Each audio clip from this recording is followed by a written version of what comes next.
Hello friends, வணக்கம். பப்பாளி பழம் அல்வா ஏற்கனவே நான் வீடியோ போட்டிருக்கேன். இப்போ பப்பாளி பழம் லட்டு எப்படி செய்யுதுன்னு பார்க்கலாம். இந்த தீபாவளிக்கு இது ஸ்பெஷல் லட்டு. வாங்க வீடியோக்குள்ளே போகலாம். ஒரு பேன் வச்சுருக்கேன். அரை முடி தேங்காய், அதில் இருக்க ஈரத்தன்மை போகிற அளவுக்கு தேங்காவை வறுத்து எடுத்துக்கலாம்.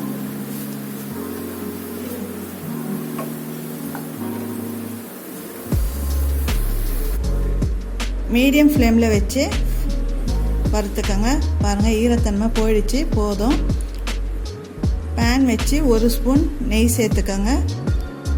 நெய் நல்லா மெல்ட் ஆகட்டும். நான் பப்பாளி பழம் தோல் சீவிட்டு மிக்ஸி ஜாரில் போட்டு அரைச்சி வச்சுருக்கேன். இதில் கலர் எதுவுமே சேர்க்கல. பப்பாளி பழத்தோட நேச்சுரல் கலரே இதுதான். இதை பேனில் சேர்த்துக்கலாம்.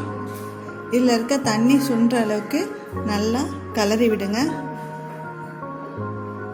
பப்பாளி பழத்தில் இருக்க தண்ணி நல்லா சுண்டி வரட்டும்.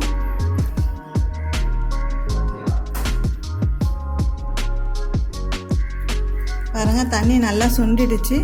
இப்போ இதில் சர்க்கரை சேர்த்துக்கலாம். பப்பாளி பழமே ஏற்கனவே ஸ்வீட்டாக தான் இருக்கும். இல்லை, நான் 4 ஸ்பூன் சர்க்கரை சேர்த்துக்கிறேன்.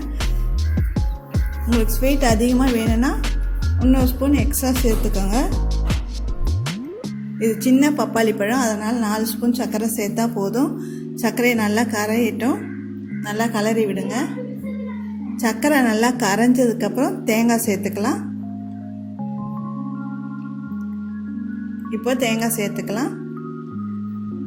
தேங்காய் சர்க்கரை எல்லாமே நல்லா மிக்ஸ் ஆகட்டும்.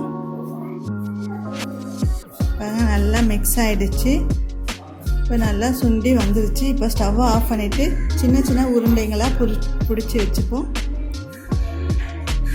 பப்பாளி பழம் லட்டு ரெடி ஆகிடுச்சு. இந்த தீபாவளிக்கு நீங்களும் வீட்டில் செஞ்சு பாருங்கள். பிடிச்சிருந்தால் லைக் பண்ணுங்கள், கமெண்ட் பண்ணுங்கள். மறக்காமல் குக் வித் லக்ஷ்மி சேனலுக்கு சப்ஸ்கிரைப் பண்ணுங்கள். வீடியோவை ஸ்கிப் பண்ணாமல் ஃபுல்லாக பாருங்கள் ஃப்ரெண்ட்ஸ். தேங்க்யூ.